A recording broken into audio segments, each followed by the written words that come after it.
Good morning and welcome everybody. Welcome to the Retired Living Truth series and today's topic, the truth about flipping the money switch. I'm Brett Chanel and I'm with my wife and business partner Annette Chanel. We'll be your hosts today and I'll introduce some wonderful panelists that we have to help with this topic just shortly.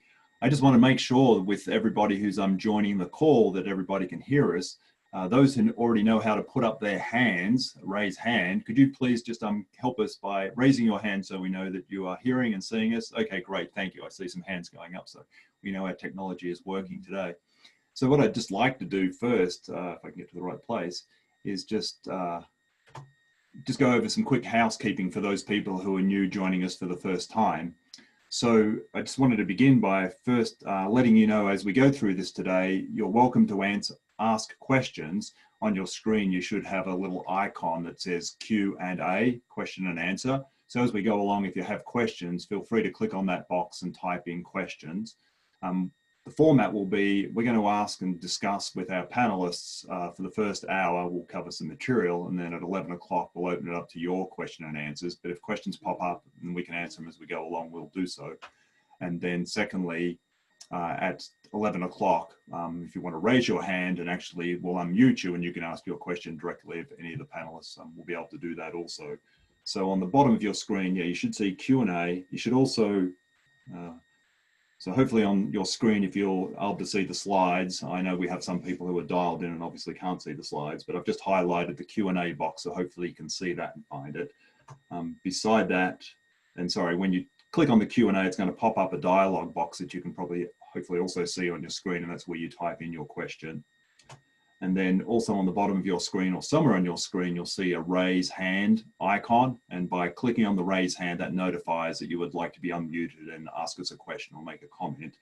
So we can do that also. But I want to bring that up. If you do raise your hand, as Brett pointed out, it'll be after our first hour. So just keep your hand raised and we will make a point to call on you once we get to the Q&A part. Great, thanks for adding that, Annette.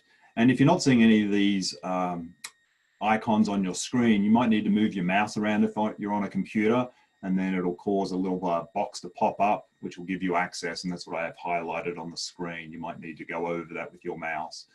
And then lastly, I just wanted to mention, we have some slides at the moment, so you see a little thumbnail of each of us, and we will turn the slides off once we get into this a little bit. But if you prefer to see us full screen, for those who aren't aware, just by clicking with your mouse or with your finger where you see us in the top right-hand corner or wherever it might be, us speaking, if you tap on that, it'll actually make it full screen and then the slides will become small. So you can alternate backwards and forwards between the speakers and the slides as appropriate for those who weren't aware of that.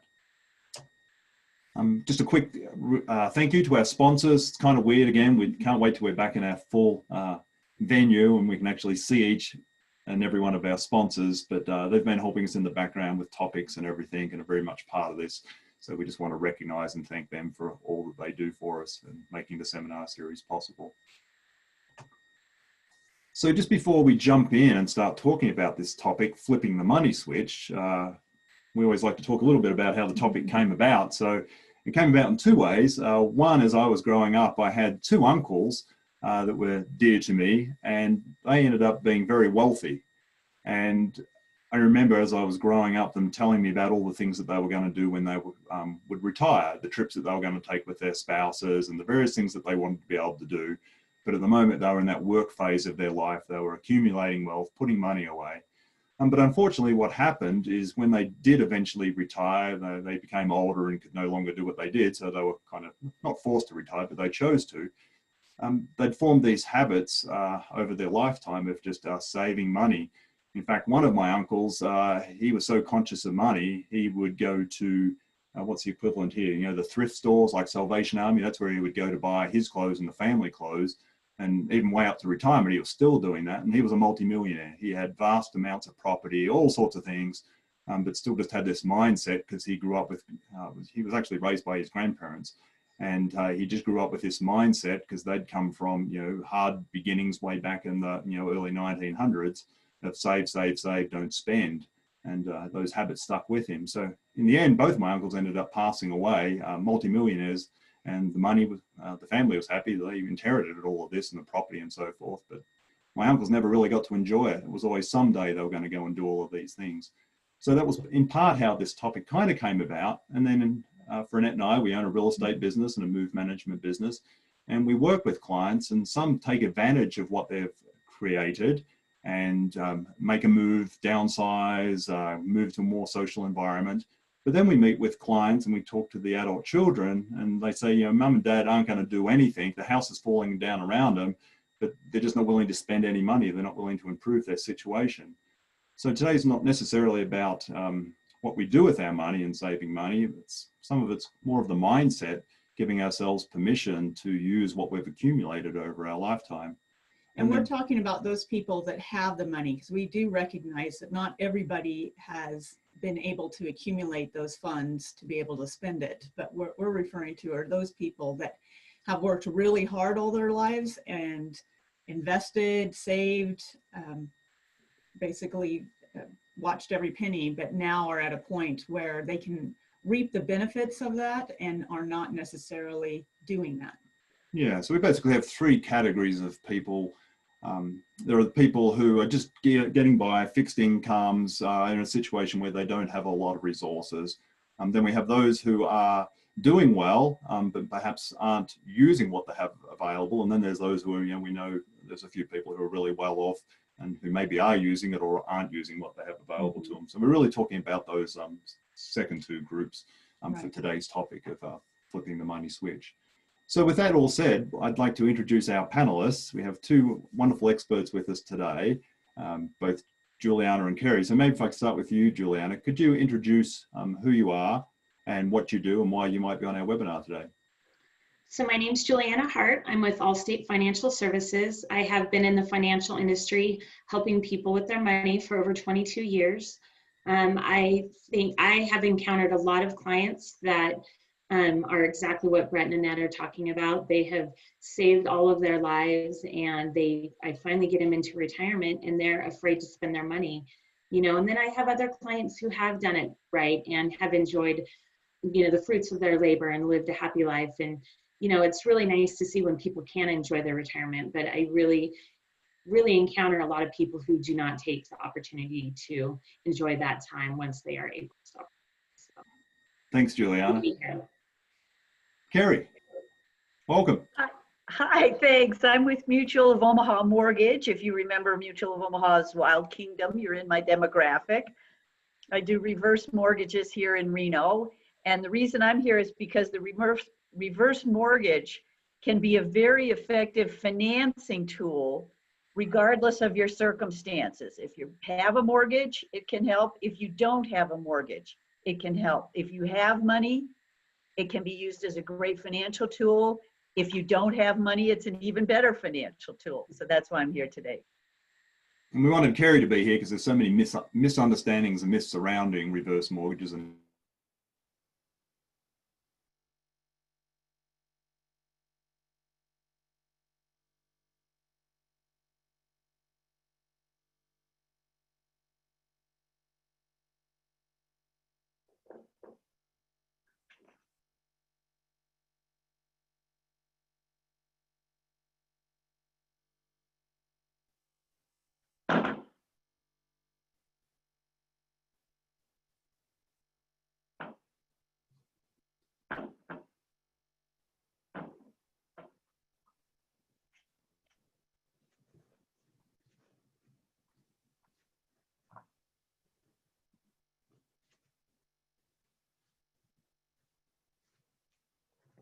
Oops. Just us, I think.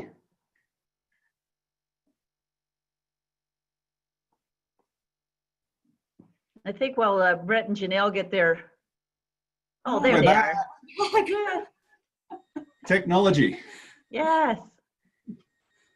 So let me just make sure we still have our audience. I see our panelists. Yeah, all of our attendees are still here, so we apologize. We're not sure why. We just lost our internet connection. I'm glad you all hung in there. Yes. So I'm not sure. I'm just going to go back to where we were talking about the first myth, and that is that we think for ourselves.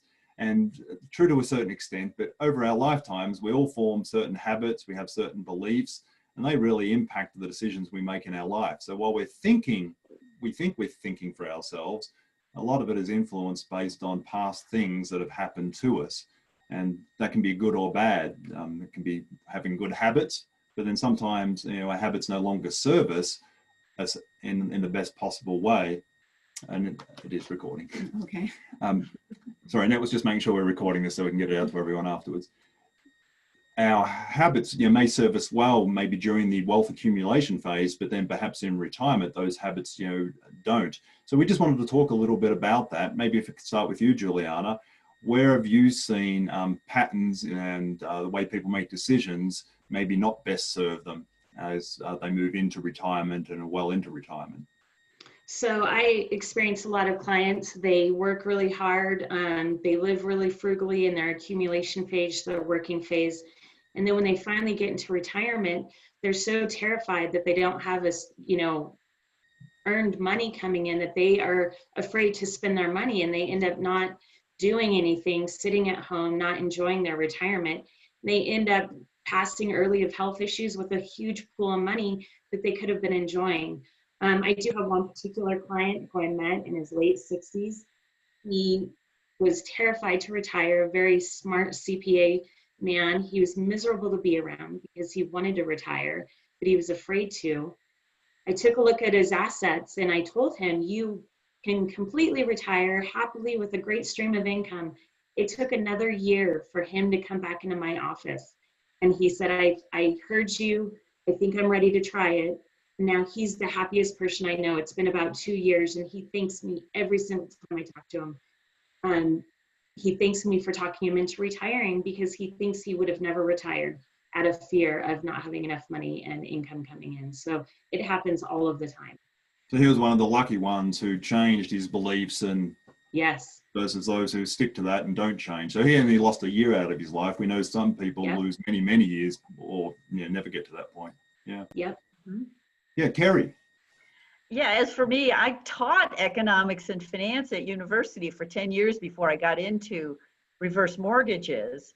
But I go see a financial planner all the time. I've been with my financial planner for 20 years because you never know what new ideas are available. Is the world changing around us? Yes. Do tax laws change all the time? Yes.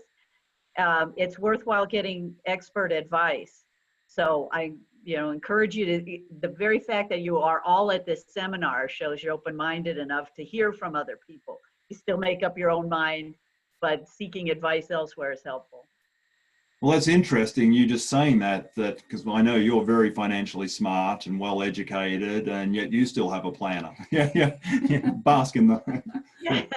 But yeah, Yes. You still see it important to have outside advice that we need other people. We can't do it all on our own. That's right. Yep, wonderful. Yeah, and then the next myth actually is he who has the most money in the end, when you pass away, wins. Well, you can't take it with you, can you? So what do we do? What are some things that we can do to make it? Yeah. Well, I know some people do. They want to be buried with their Harley motorcycle or their, cash or whatever it might happen to be. But I don't know. I've actually been to grave sites where they had that. They had the Harley buried underground with the, yeah. So I guess maybe you can take the physical with you, but the money's just going to rot away and it's not going to help anyone. So what are your thoughts there, Kerry? Well, here's a story. It might even be true. There were 4 friends in college and they grew up and spent time with each other the rest of their lives. And the first one died. He was the entrepreneur with all the money. And after the funeral, they're talking about what a great guy he was.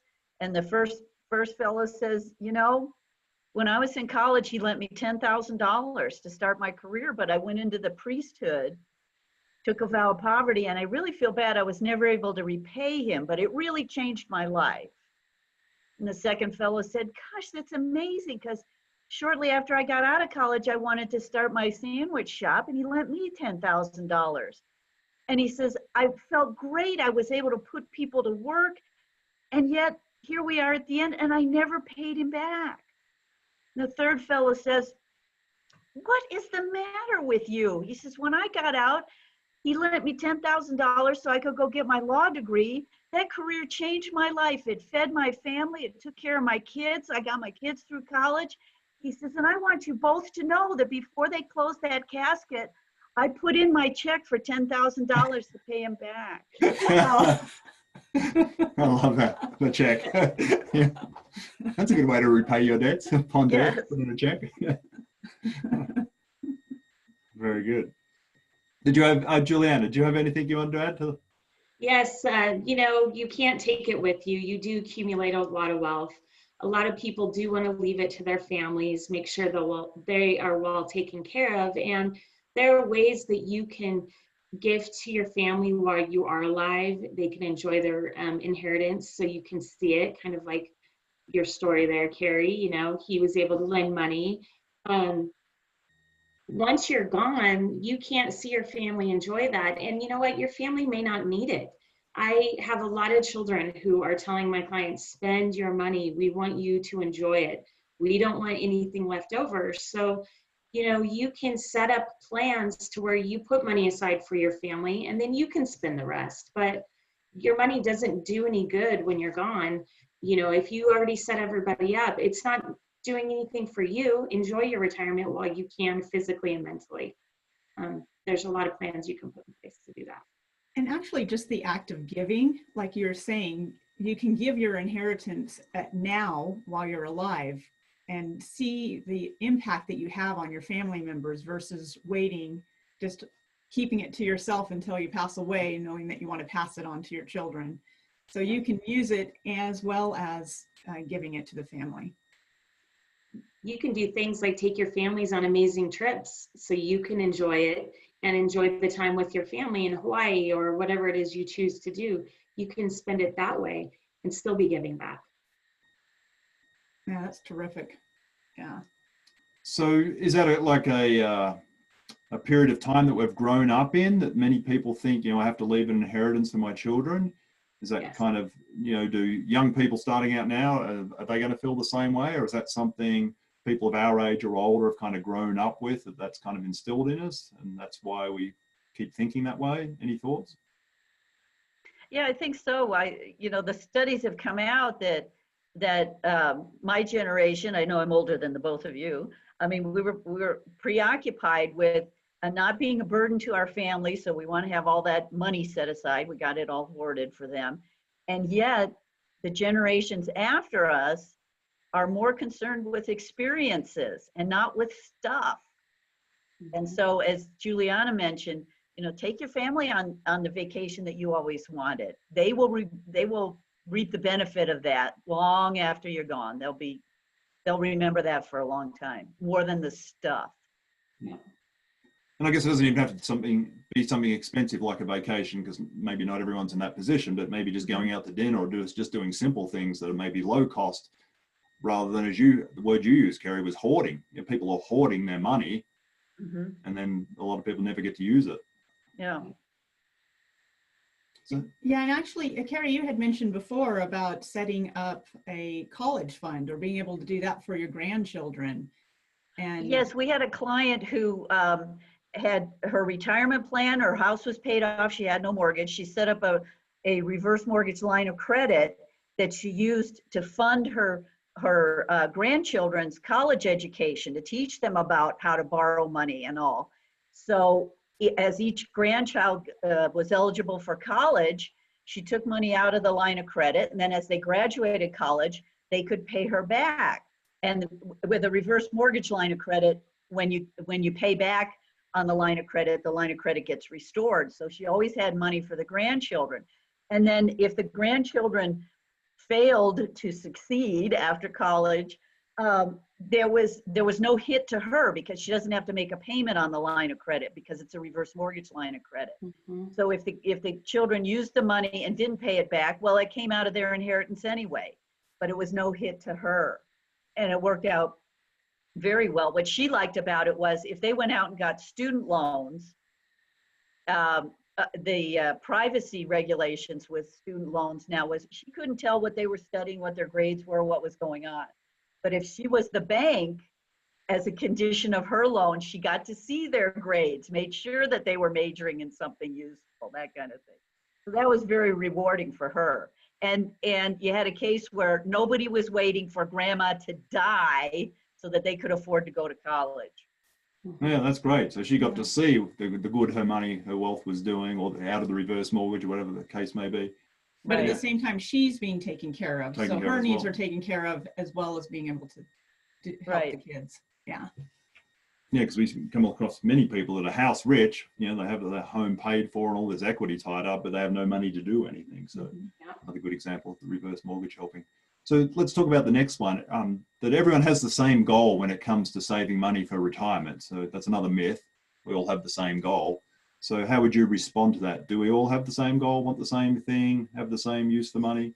Nope, Yeah. shaking your heads. Who'd like to take that first? Juliana? I'll take it first. So everybody has different spending habits. They have different saving habits. They have a different risk tolerance, protection habits, and what people want to do in retirement also looks different. Some people may not have grandkids they want to spoil, and it may just be them and they want to travel. And so it's really important to take a look at what you want to do in retirement and then put a plan together that fits that. You know, as long as you know what your goals are, you can set a plan in place. Make sure you have enough income coming in to cover your basic expenses and then some. And then put your money aside and spend your earnings. Go travel. If it's showering your grandkids and your kids, then gift your earnings to them every year. You know, you can gift it to them, or you can just set aside an inheritance account to grow just for them. That money is earmarked for them.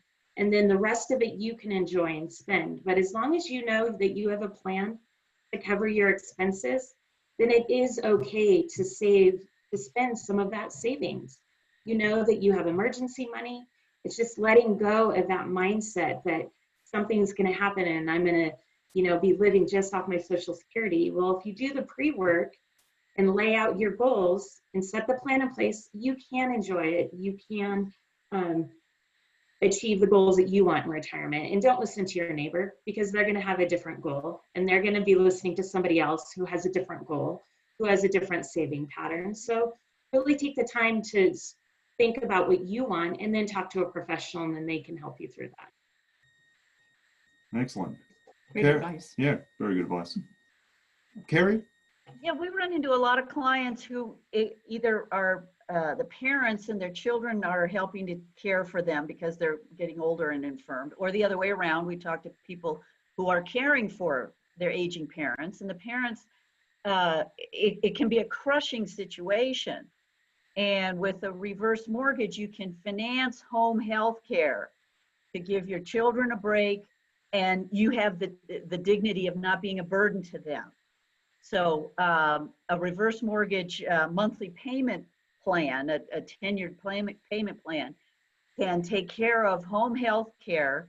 So even though your children want to take care of you, they may not be in a position to do it as much as they should. And I'll tell you, the last years of my mom's life, you know, I thought I had it all wrapped up. You know, I'm self-sufficient, independent, professional businesswoman. I've got money in the bank. I can take care of mom. I love my mom, but it can be overwhelming. And by the time I got around to home health care, I wished I'd have got it sooner for her. So that's something to consider. Mm-hmm. Terrific. Well, let's try this next myth and see what you say about this. My monthly expenses and spending patterns will be the same in retirement. Do you want to start this one off, Kerry? Yeah, does anybody think it's going to cost the same now, it costs the same in 20 years as it costs now? How much are your property taxes going to be? What's your car payment going to be? You're going to get one of those driverless cars, aren't you? Yeah, so it's difficult to predict, but with good financial planning, you can keep up with those kinds of changes. And do our expenses change as we age? Oh my gosh, yes. You know, I spent 10 years teaching people about the consumer price index. Well, guess what? Everything in that market basket of goods changed every year. So you can't anticipate. So it's good to have a backstop, a reserve source of money, so that you can plan for that, so that you expect those kinds of changes. Yeah. Thank you. What about you, Juliana? Well, I find once people retire, their expenses, their working expenses go down, maybe gas money, dry cleaning. those sort of expenses go down. But I see people picking up new hobbies that maybe cost more golfing, all those trips that they've been waiting to take, the 2 weeks in Europe. I see actually a spike in spending after people retire, and then it goes back down as their health starts to decline. They're less active, they can't do some of those hobbies or traveling. So I see the spending patterns go down a little bit, and then maybe go back up as they start to age and have more health issues and maybe need more home care. So as long as you are planning and looking ahead to what may be in your future and put aside pools of money for each one, you can't, spend it while you are active and able to. And then once you start to go back down, then you can go back into saving some of that income that you're not spending. But, just again, I don't mean to keep saying put a plan in place, but plan, look ahead. And if you do that, then you can enjoy it comfortably. You can enjoy your money without worry. But no, spending does not stay the same. This is going to be an unfair question, but if I took a poll of the audience, and I won't, but if I was able to take a poll right now, how many people do you think would have a plan for their retirement? Would you be able to guess a percentage? Do half of people have a plan, or is it a small number, large number? Any idea? In my experience, about half. About half? And the other half just kind of close their eyes. Oh, I hope it's going to be all right. Hope for the best. Yep, I would agree with that. Okay, so not the best strategy, just hoping for the best. No. No. And is our plan the same during our working life as it is in retirement? Are they two separate things we need to kind of be? They're completely separate. When you're working, you're in the accumulation phase. You are spending your earnings, you're saving, you're preparing for when you do retire. And then once you retire, you do need a plan. Make sure you have a newer car right before you retire, just because you don't want that to fall apart right after and have to pick up a car payment. But, you do have to shift your mindset from the accumulation phase to the, okay, I've done the right work. I do have income coming in that's guaranteed, whether it's Social Security, pension, annuities. And then I have this other pool of money. What do I do with that?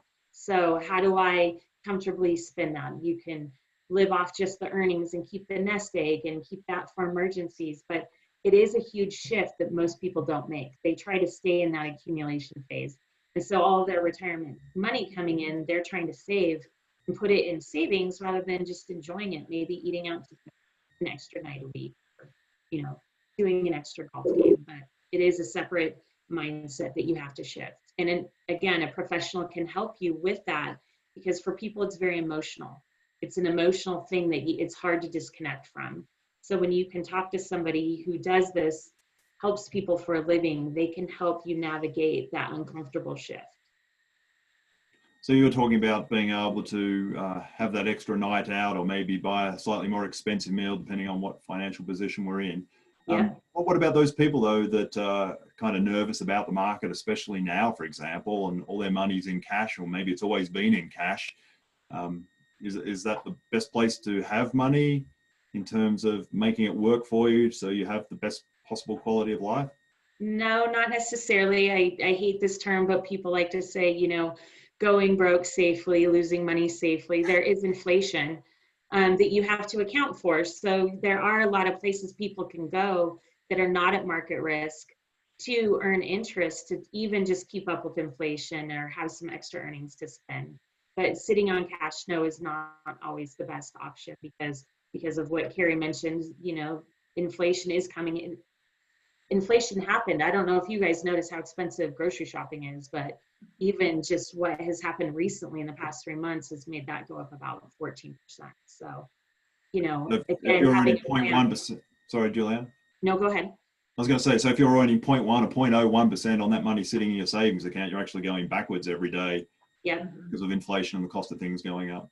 Yeah. And there are places you can do it safely. You can grow safely without being in the market. I don't always recommend retirees be heavily into the market. Right. One strategy that I would say at least a third of our clients now are using is setting up the reverse mortgage line of credit to have as a backstop for your monthly expenses. For example, if you were living off of your investments at a prudent rate, and then you needed monthly expenses last March, and you looked at your investment portfolio, it was only worth 2/3 of what it had been the month before. Oh my gosh. But if you have the backup strategy of a reverse mortgage line of credit, for that month, you don't have to tap into your assets. You can take a little bit out of your line of credit, relax, have the patience to let the market recover. And then, and again, no payment is due on the reverse mortgage line of credit. So you can wait a month or 6 months or a year for your assets to recover. And you don't have to worry about, oh my gosh, once I sell that stock is gone. And it doesn't have a chance to recover. So effectively using a reverse mortgage line of credit in that way is a very effective financial strategy. Yeah, that makes a lot of sense. Yeah, rather than taking from something that's going down in value, waiting for it to come back before you. Because you don't lose money until you actually sell it. That's right. Yeah, that's with houses as well as stock. Yeah. Yeah, I know my mum was just talking about that recently, how much her money has gone down by because of the market, and being concerned over that. Yeah. I think too, what Carrie's saying of having the reverse mortgage, even if you're not using it, we're talking about mindset, and just knowing it's there, even if you never touch it, gives people an ease of mind, a comfortableness. Like if something happens, I have that just in case. They may never even touch it, but knowing it's there can just take a lot of pressure off of that panic of enjoying, where you're at in life. Yeah, that's fantastic. This next myth, I can't spend my money if I plan to leave an inheritance for my family.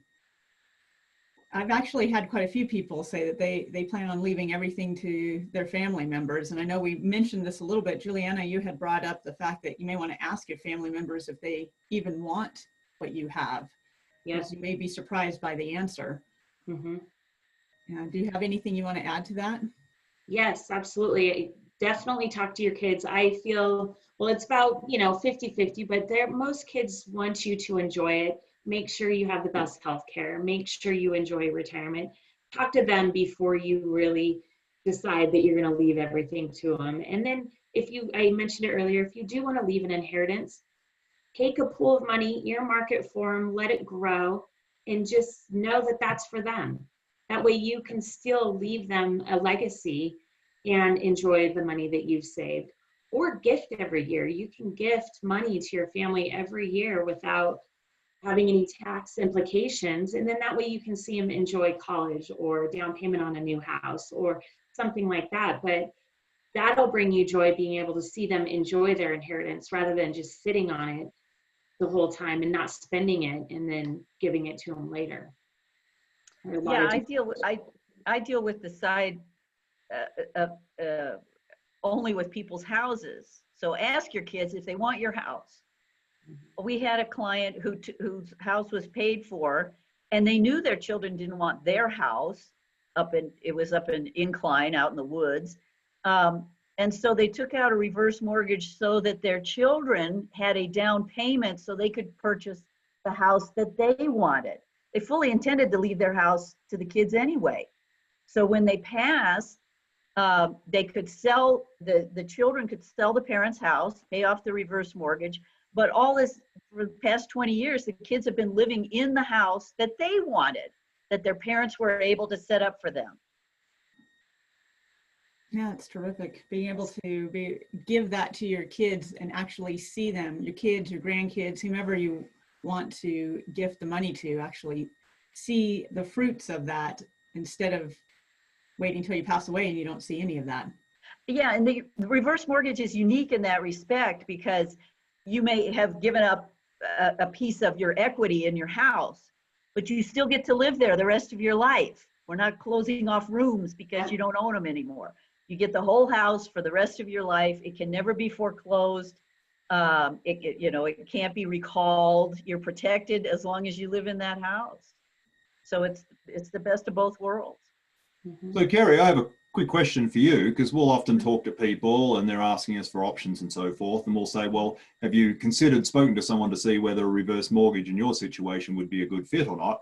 And their response would be, oh, no way, I wouldn't even consider a reverse mortgage. So what would your answer be to that? What would your comment be? Is that just lack of information? Is it things that have happened in the past? Yes, the reverse mortgages have changed a lot since Ronald Reagan's days. Yes, so there are many more protections for you now. It's a highly regulated industry. That regulations drive me nuts, but they work in the benefit for our clients. So yeah, I mean, Tom Selleck, he works for a competitor, but he's right. It's not a trick to take your house. It's a loan. Now, I'm a debt-ophobe. So yeah, the minute you say loan, it's like, oh, no. But you know, every business in the United States uses credit responsibly. And the reverse mortgage is a very effective method of financing other opportunities for you. We you know, I can pull the string and tell you all the protections for you, but come and talk. It's not your grandmother's reverse mortgage. You can be foreclosed on if you don't pay your property taxes. And that is the most common reason that reverse mortgages are foreclosed on. Yes, you have to keep paying your property taxes, but wouldn't you do that anyway? Right. That would be the same with any type of loan, whether, Right. I mean, you still have to pay Exactly. your homeowners association, you still need to pay the property taxes. And both Exactly. of those can foreclose on you if you don't do that. Yes, the vast majority of people who take out a reverse mortgage pass away with the reverse mortgage on their house. That is, they don't sell, they don't move. It has changed their life and they can continue to live in the house that they wanted to live in. Right. Thanks, Carrie. You want to jump to our next myth?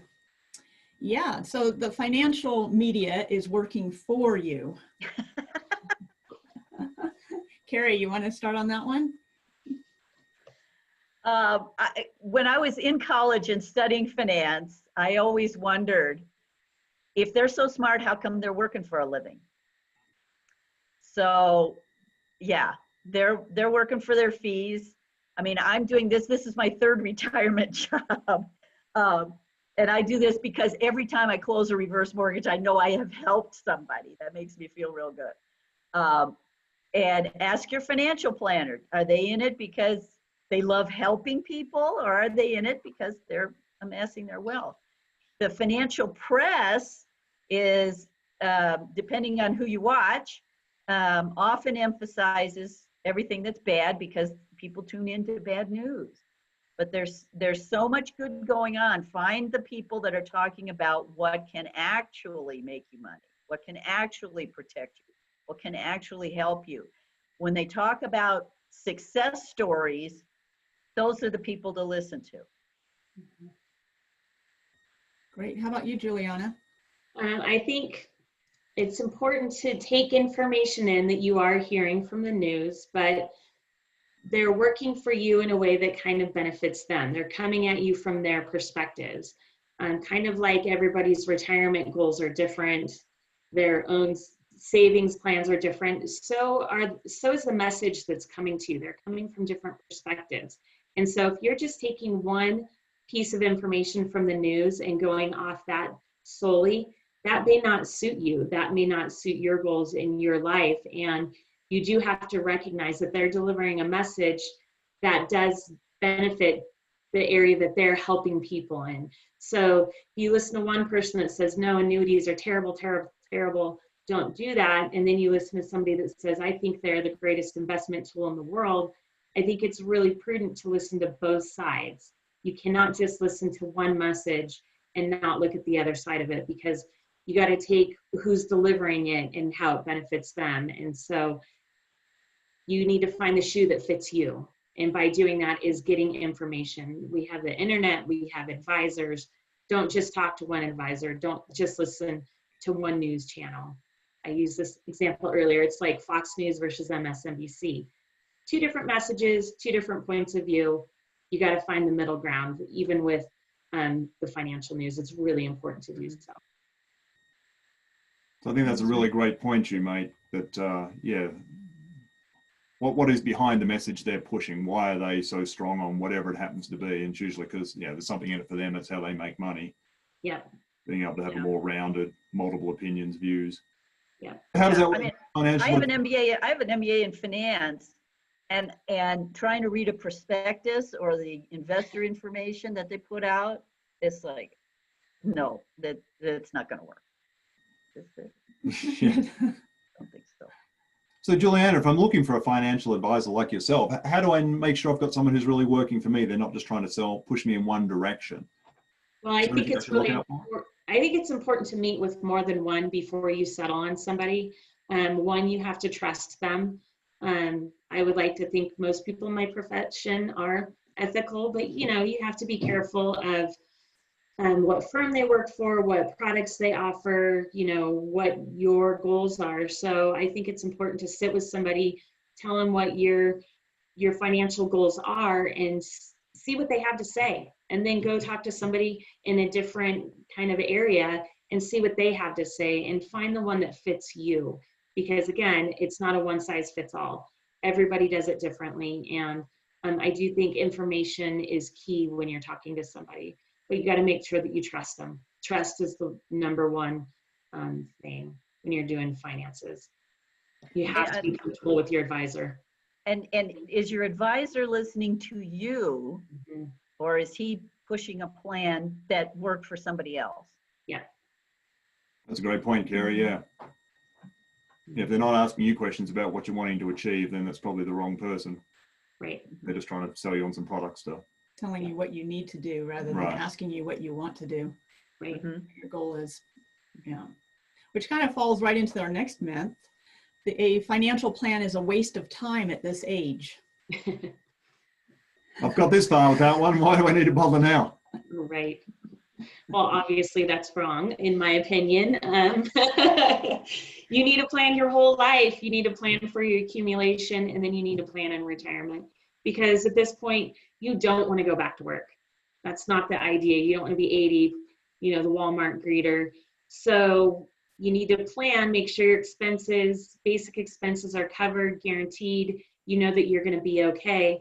And then you got to make plans for the rest of your nest egg, whether it's leaving an inheritance, putting that aside, whether it's going on a cruise. But you do have to plan ahead for health issues, whether you're going to need home care. So as your life changes, it's a dynamic. Our lives are dynamic. Our financial plan is dynamic, and that never stops until the day you pass.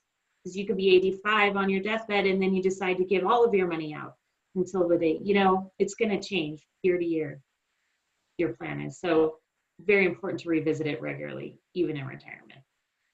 Mm-hmm. Good advice. Yeah, Kerry, the any main thing thoughts is if you know when you're going to die, it's easy to make a plan. Yeah. Pick your date. You could go on the Social Security website and look up and see when they think you're going to die. But if you don't know, it's worth readdressing it all the time. Mm-hmm. So what did you mean by that, Kerry? Going to the Social Security site, I can just put in my date of birth and my name, and it will tell me when I'm going to expire? When they think you're going to die. Yep. Yeah. It's kind of spooky. So it's But- looking at the actuarial tables based Yes, on... it's the actuarial table. I did that one time. My mother had this perspective that, you know, this is going to be my last year. I don't need a new car. I don't need new socks. These are good enough to last me the rest of my life. And I finally went on the website and showed her, they think you're going to live another 10 years, Ma. I think we can get you a new pair of socks. Yeah. Well, we're all definitely living longer, so yeah. Mm-hmm. Right. Even more reason to have a plan. Yeah. Anything else you want to add to that before we move on to the next myth? Mm-hmm. I don't think so. Okay. So this next one, I'll always be in control of my finances. My money equals my decisions. Kerry, you want to start with that one? I attended a seminar once on, this was on healthcare, and they said every one of us is 3 days away from being in a nursing home. And this was a young audience. Not because we're getting old and feeble-minded, but because we could step off the curb, get run over by a drunk driver. The hospital will keep you for 3 days, and then you're going into a nursing home. So think of it in those kinds of terms. Are you prepared for that? Is somebody else going to be able to handle your finances for you? It's, again, a lot of people say, oh, I can't think about that. I don't even want to think about that. But the answer is anything could happen. Did anybody anticipate, you know, COVID-19? Now, thank goodness, the death rate is very low, but the incapacitation rate is very high. Mm-hmm. So it's worthwhile planning for that so that people know what you want.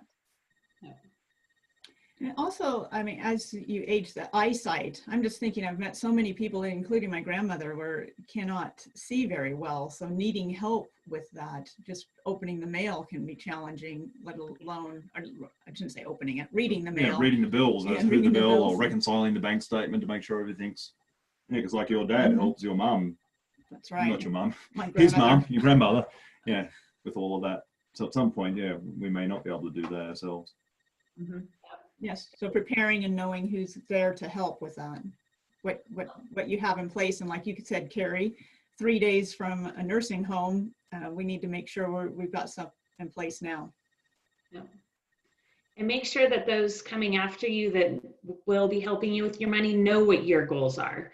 You know, whether you're mentally able, maybe you just can't see and you need them to balance your checkbook, that's one thing. But what if you become mentally incapacitated and they didn't know what you wanted to do with your money? They didn't know you want to pay for all your grandkids' college educations. You know, having a plan that's laid out, whether it's talking to their advisor, having a trust in place that outlines what your goals are. But also making sure you do have a designated person. I have a lot of clients that don't have any family. They just have friends, and a lot of their friends are the same age as them. You know, if that's the case, make sure you have a bank trustee or somebody that you do trust that is willing and happy to step in and take over your finances. But it is something to look ahead at, because if you don't have anyone helping you, you don't want the state coming in taking control of your money either. So it is very important to make sure you have designated people. My own dad had my sister being the one to take care of him, and she lives in Washington. So I'm his power of attorney financially, and that was not expected. It was expected to be her. Luckily, there was more of us, but that he could pass it off to me. But had I not been around, it would be very difficult. And just to change the perspective a little bit, something to think about. A lot of our clients, as Juliana says, don't have family. So they're planning to leave their inheritance to charity. One thing I would encourage people to do is to start making their charitable contributions now rather than waiting till they die, because that may not be the same charity in 20 years that it was today that you planned for. Do you want your inheritance, for example, to take an awful example? I'm sure when Irving Berlin donated the proceeds of God Bless America to the Boy Scouts of America, he never thought the royalties would be paying for lawsuits. Right. So think about, you have this goal of being so generous to a specific charity. They may not be the same charity that they are today. Mm-hmm. That's a good point. I hadn't even thought of that. Yeah. Yeah, excellent point. So I just had a question for both of you, because I know there's people who struggle. We've had habits all of our life, and we're kind of stuck in that. I don't want to spend any money because I never, I've always been saving, and what if something happens?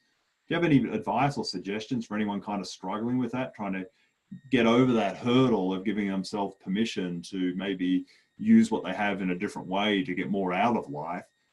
How do we kind of overcome that psychological kind of barrier that keeps us stuck in our same habits? Anything you can share, contribute?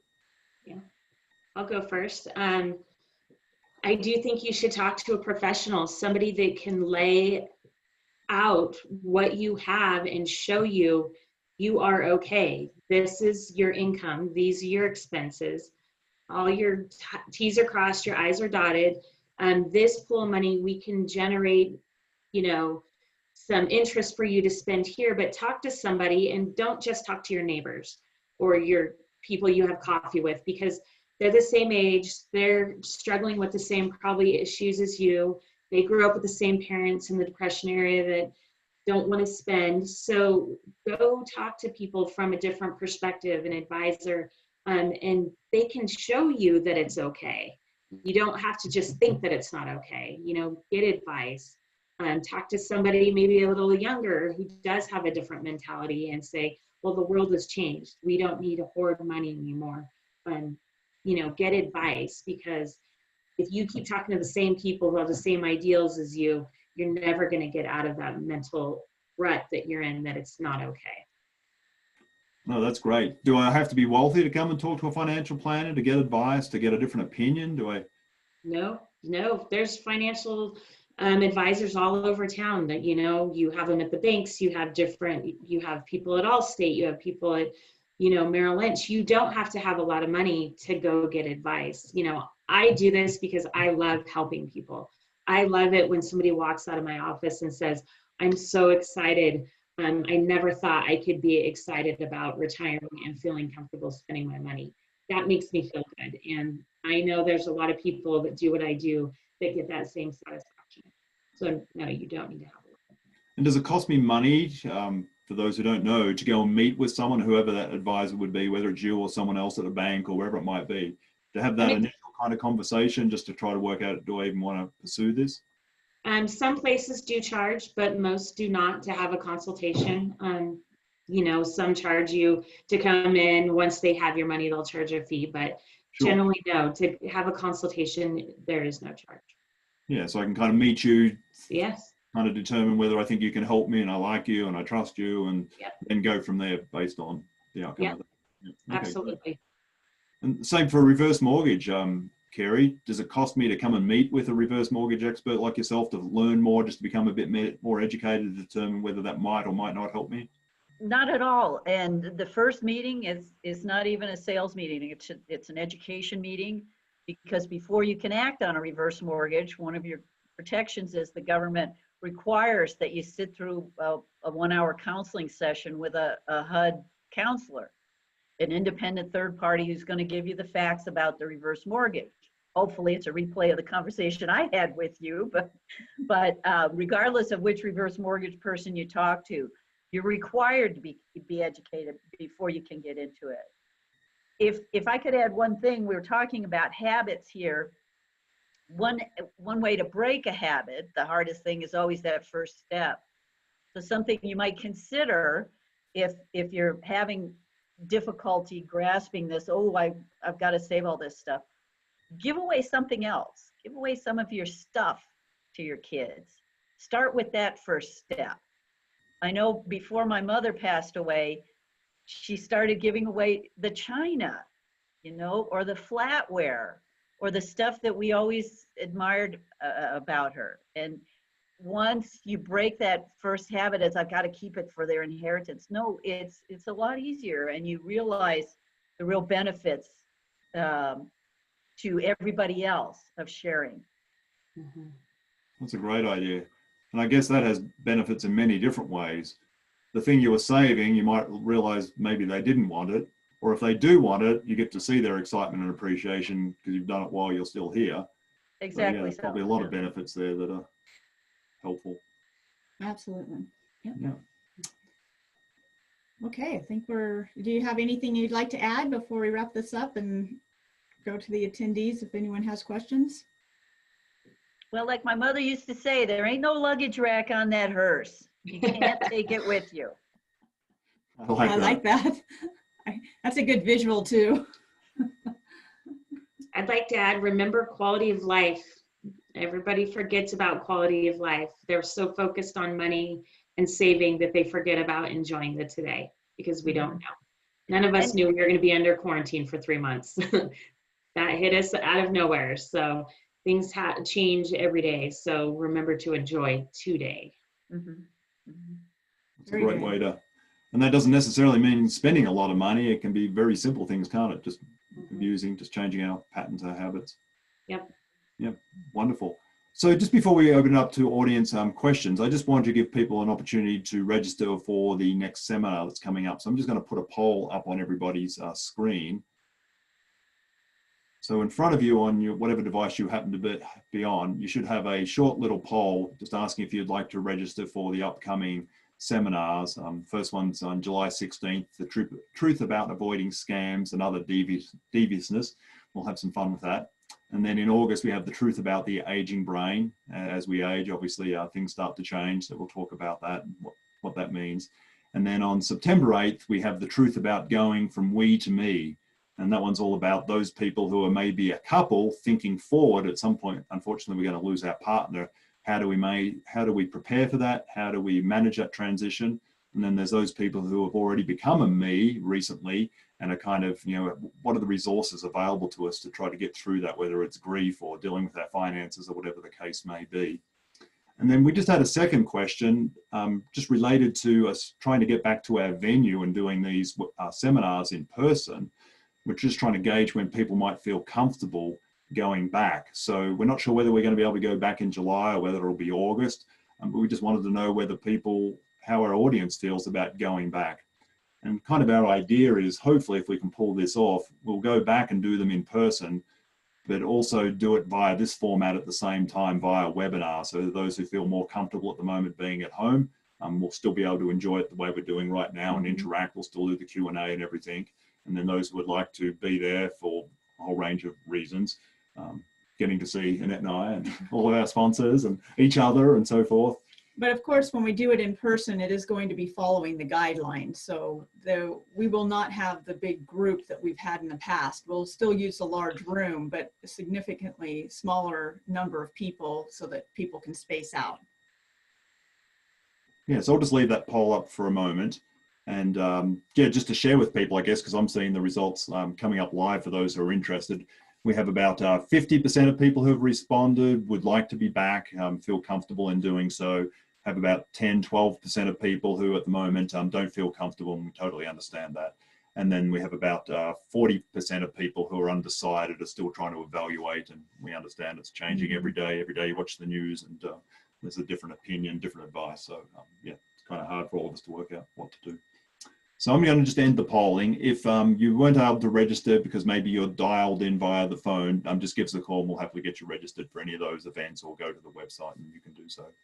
So thank you. So let's Brett, open it if I up. could share one more story about changing assumptions. You know, the Please, assumptions Carrie. you have today are not the ones you had before, and in 10 years your assumptions might change. So this happened to me last week. I met with my financial planner and I said, you know how, Ray, we've always had that, you know me, I'm still the self-sufficient, independent, professional businesswoman that you've known the past 20 years. But one of the assumptions all this time was I always wanted a man in my life, just not in my house. I said, well, that's changing now. I signed up for Medicare this year, and so I think I'm ready not to be lonely in my old age. I said, so Ray, we've known each other a long time. I'm giving you permission. If you have any clients that you think might be suffering a little loneliness in their old age, I give you permission to introduce them to me.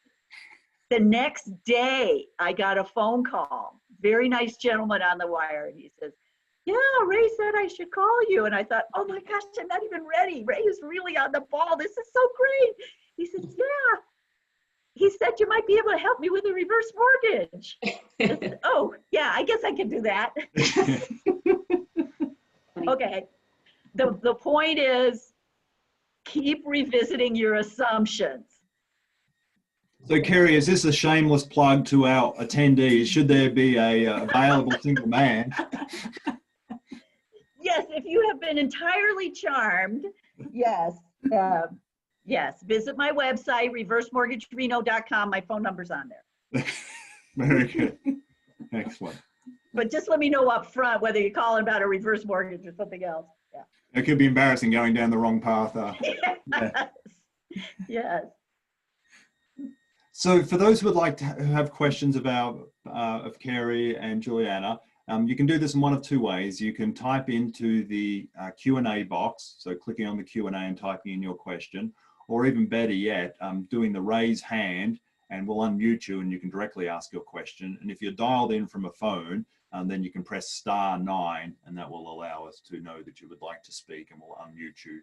So first question we have adequate 401ks providing us with annual RMDs plus a decent taxable account.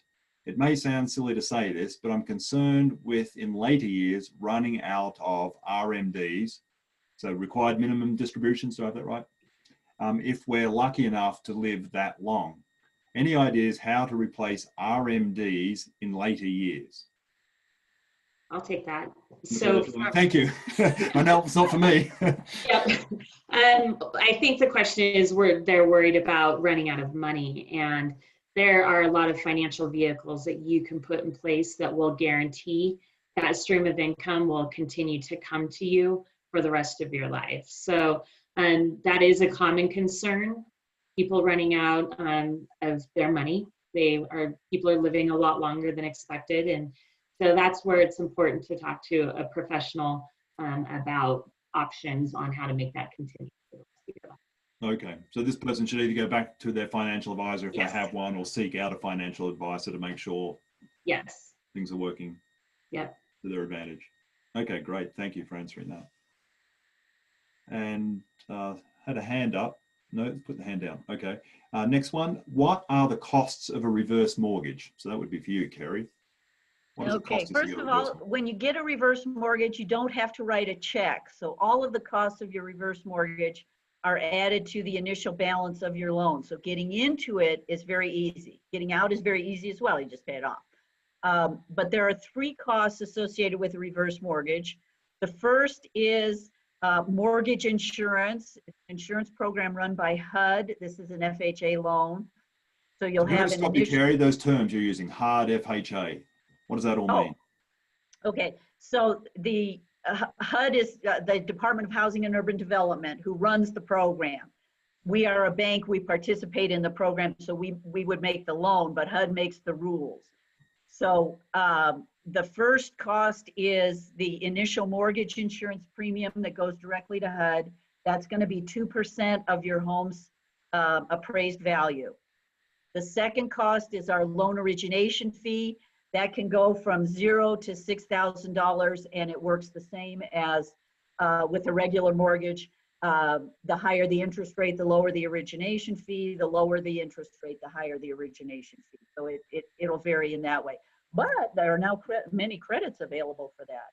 And the third cost is going to be the typical third-party costs associated with any mortgage: title, escrow, appraisal, filing fees, that kind of thing. That's going to be in the area of $1,800 to about $2,500 in round numbers. But as I say, you don't write a check for that. It's added to the initial balance of your loan. So when do I have to pay that back, Kerry? It's added to the balance. I get that. When do I have to pay? With the reverse mortgage, you never have to make a monthly payment. In fact, you are not personally liable for your reverse mortgage. Your home pays back the loan. The loan is secured by your home. So the loan is due when you move out of your home, you sell your home, or you pass away. And so you never have to make a monthly payment, but you can, if you want to, at any time, in any amount, as frequently or as infrequently as you want, to bring the balance down. So if you win the lotto, yay, you can pay it off. There's no prepayment penalty. But you never have to make any payment on the reverse mortgage. It's the most flexible financing plan you could use. So as I mentioned earlier, suppose you had the line of credit and you needed money last March when your assets were down by 1/3. Draw from your line of credit, use the money.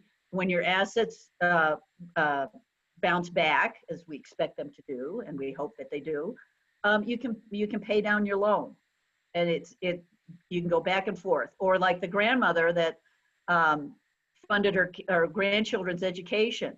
When the first child paid back the loan, she paid back the line of credit, and the line of credit was restored to its previously high level. She had the money for the next child. So it's the most amazing flexible financing program you can imagine. So when you say line of credit, I'm just taking money out as I need it. I don't need to take a loan and take that amount X, $200,000, whatever it might be. I don't have to take all of that now. I can just access it as needed. Is that?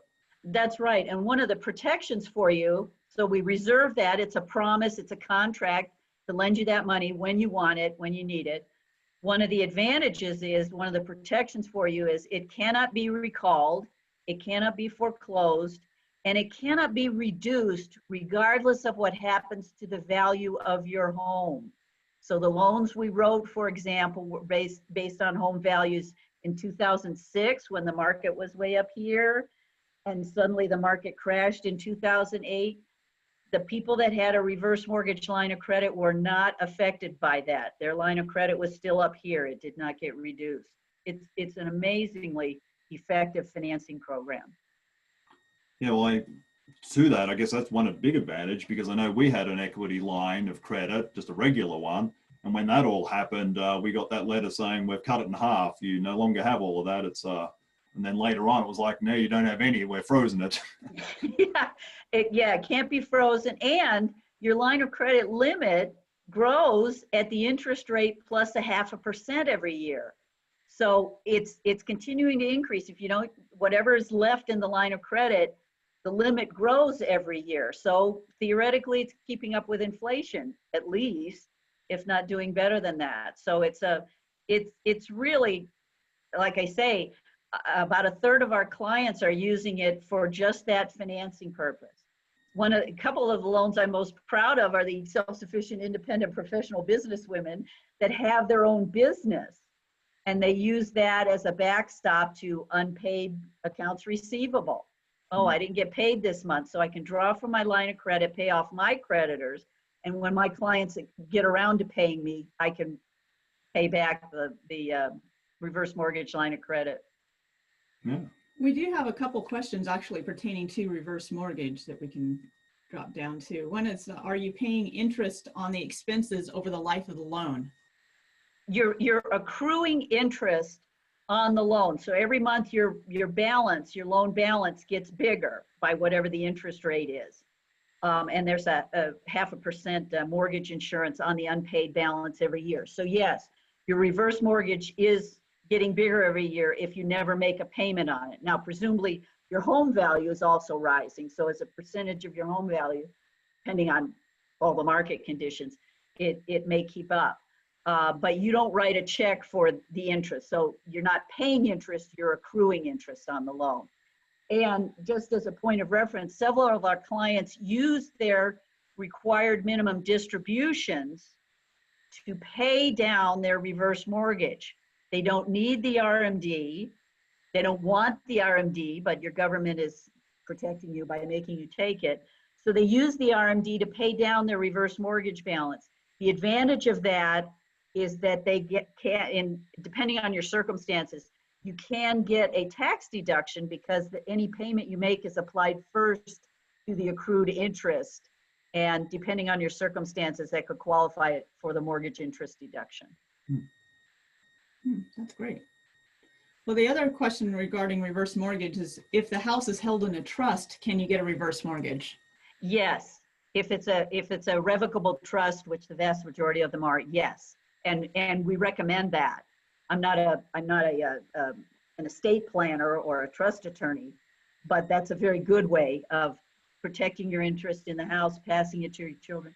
Because with a reverse mortgage, it's just like a regular mortgage. You retain title to the home, we have a lien against the house.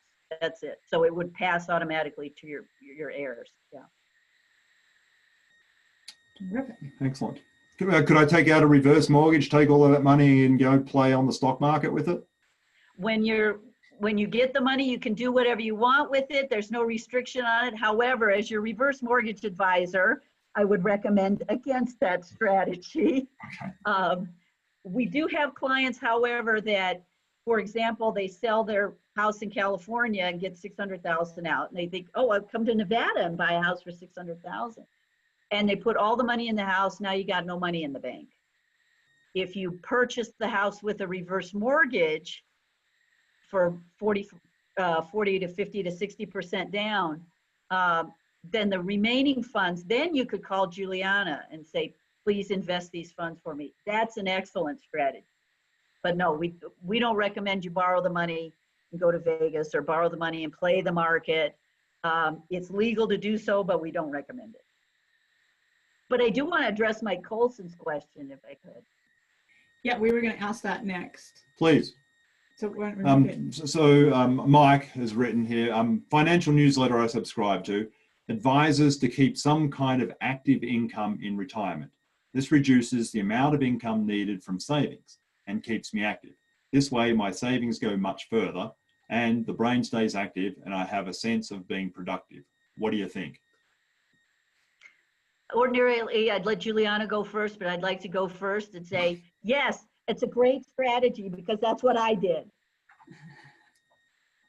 That's the end of yours? That's it. Juliana, you can take over from here.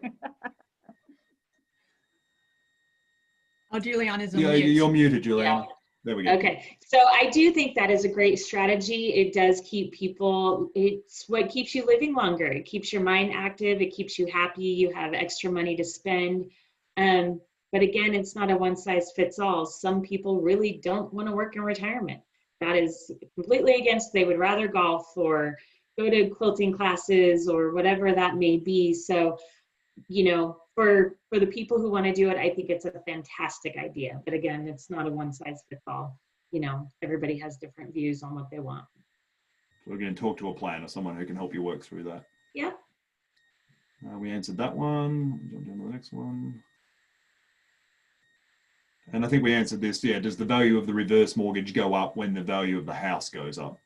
No, it does not. The reverse mortgage is a loan, just like your regular mortgage. It's a loan. This is how much principal you borrowed.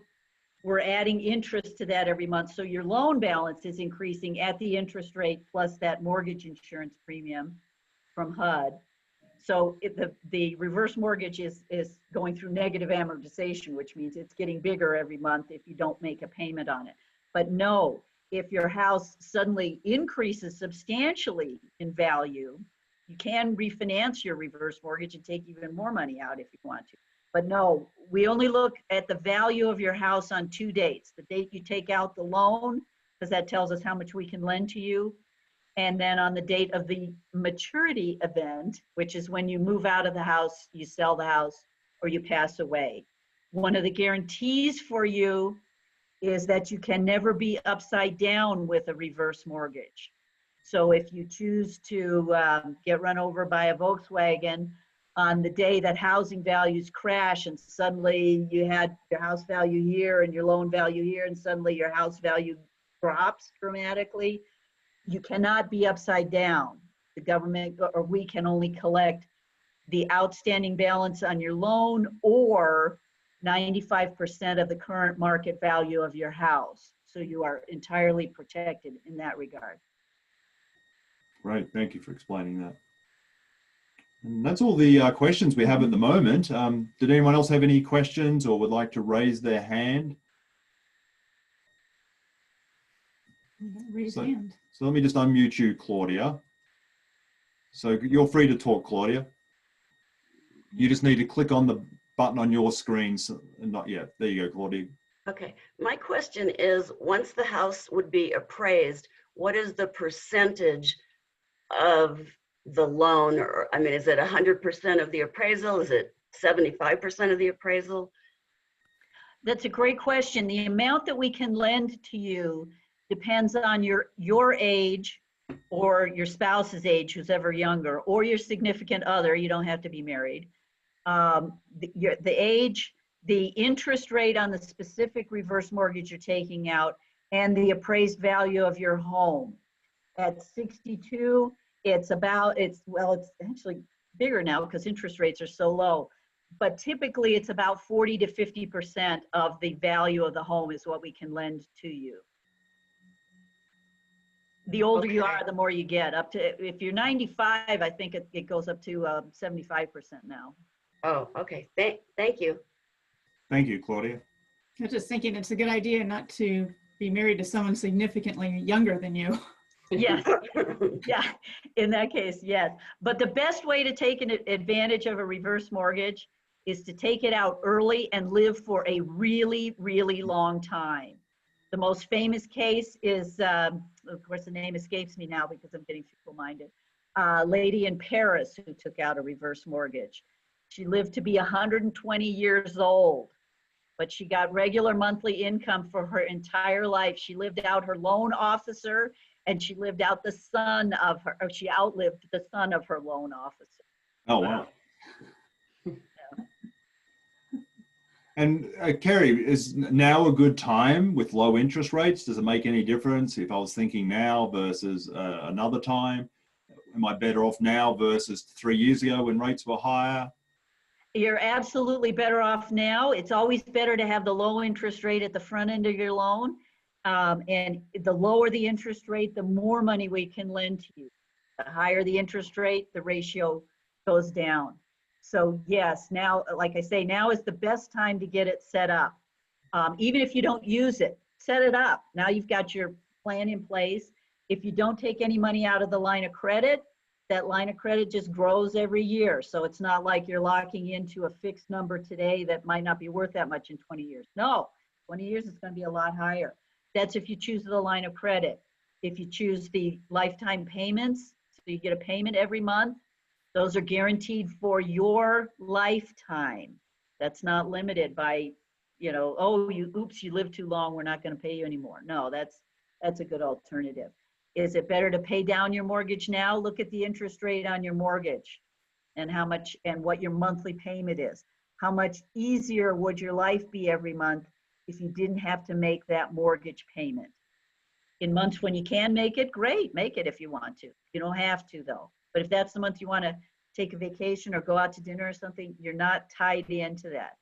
The horrifying statistic that I see is that 2/3 of seniors retire with a mortgage on their home. Oh my gosh. You're locked into that monthly payment for another 20 years, maybe 30 years, because you just bought the home with a 30-year mortgage. That's kind of frightening to think about. So I could refinance that with a reverse mortgage and get rid of that payment.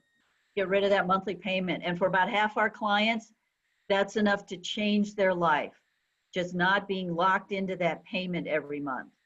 And like I say, if you're still working or if you're getting your RMDs or you want to pay it down, you can pay it down. It's the most flexible financing plan that I know of. And I've studied economics since the 1970s.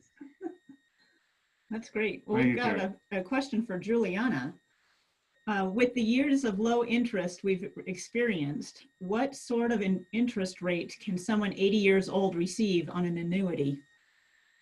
Well, and the fixed annuities are very similar to CDs right now. They're pretty low, but there are other vehicles like indexed annuities where you can get up to like 5% based on how the market does, but there is no market risk on the downside. So if the market were to go negative, you don't lose any of your principal. It gives you the opportunity to earn a little bit more on the upside with annuities, just because interest rates have been so low, and I don't foresee those coming up in the near future at all. So you do have to come up with some other strategies to get a better rate of return. But indexed annuities right now are a really great tool for those who want to remain completely out of the market, no market risk, but be able to capture a little bit more interest. So I get more interest without risking my principal that I've put in. So Yep. The worst that can happen is I don't get the return, but my principal still stays intact. That's correct. Yeah, great. Thank you for that. And I think we've answered both of those questions. Yeah, I think that's it. Yeah. Anybody else has any other questions? Did you have any closing comments, Carrie, Juliana, that might be of help to people before we wrap this up? Thank you all for your time. And if you want to change your mindset, go talk to somebody, talk to professionals, talk to people like Carrie and people like myself who do this day in, day out and help people with all different walks of life, different goals. We can help you navigate through these things. Yeah, the only thing I would add to that is talk to your children. You'll be surprised how many reverse mortgages I've done where the parents had no idea that the kids don't want the house. The kids are all in favor of the parents taking the reverse mortgage so they can enjoy life. Mm-hmm. Great. Well, thank you both so much for spending time with us today and all of your wonderful wisdom. Thank you to all of our attendees for being here, and we look forward to hopefully seeing everybody next month. Have an amazing rest of the day. Thank you. Thank you. Bye. Bye. Bye.